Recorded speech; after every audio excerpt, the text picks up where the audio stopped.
গোয়েন্দা নজরদারি বাড়ানো না হলে আইনশৃঙ্খলা বাহিনীর বিভিন্ন সংস্থার জঙ্গি ভাবাপন্ন সদস্যদের সংখ্যা বেড়ে যেতে পারে বলে আশঙ্কা করছেন নিরাপত্তা বিশ্লেষক অবসরপ্রাপ্ত মেজর জেনারেল নাইম আশফাক চৌধুরী।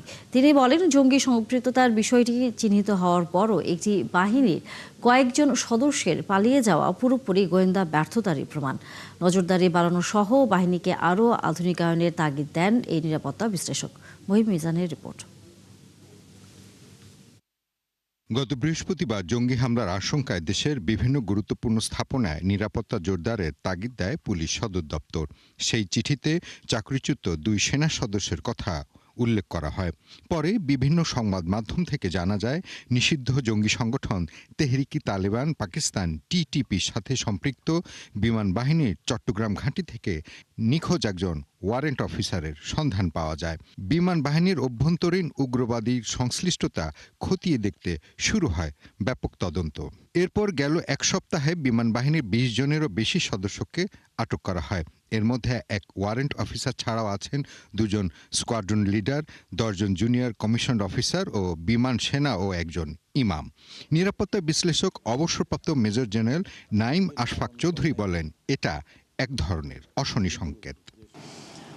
কোনো অবস্থাতেই যে কোনো রেডিকালাইজেশন হবে কোনো বাহিনীর মধ্যে, this is not at all accepted. এইটা দেশের জন্য একটা বিরাট হুমকি স্বরূপ হবে যদি এরকম হয় যে পরিকল্পিতভাবে কেউ হয়েছে।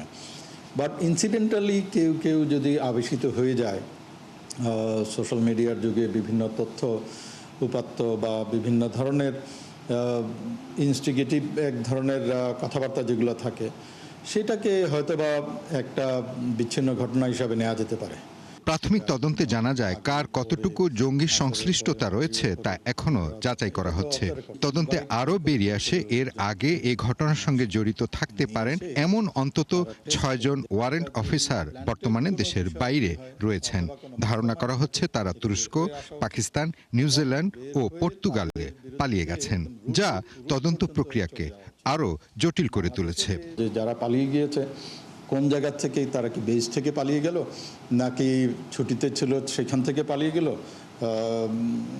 এবং যে তৎপরতা নেওয়া দরকার সেই তৎপরতার ব্যর্থতার কারণেই পালিয়ে গেল কিনা এটা দেখা উচিত, এবং আমি মনে করি অবশ্যই এটা একটা ব্যর্থতা। পলাতক কর্মকর্তাদের কিছু ইলেকট্রনিক ডিভাইসও জব্দ করা হয়েছে। এসব ডিভাইস থেকে পাওয়া তথ্যের ভিত্তিতে বাকিদের আটক করা হয়। তাই বাহিনীর ভেতরে গোয়েন্দা নজরদারি বাড়ানোর তাগিদ দেন এই নিরাপত্তা বিশ্লেষক। স্ট্রেংথেনিং দ্য ইন্টেলিজেন্স অর্গানাইজেশন, একটা দেশের নিরাপত্তার জন্য নিরাপত্তা বাহিনীর সাথে সাথে যদি আপনি গোয়েন্দাদের যে সক্ষমতা, এই সক্ষমতা যদি যুগোপযোগী না করেন, তাহলে কিন্তু এই ধরনের সমস্যা আসতেই থাকবে। দেশের সার্বিক নিরাপত্তার স্বার্থে আইনশৃঙ্খলার সাথে সংশ্লিষ্ট সব বাহিনীতে অভ্যন্তরীণ নজরদারি বাড়ানোর পরামর্শ অবসরপ্রাপ্ত মেজর জেনারেল নাইম আশফাক চৌধুরীর। মহিম মিজান, ৭১, ঢাকা।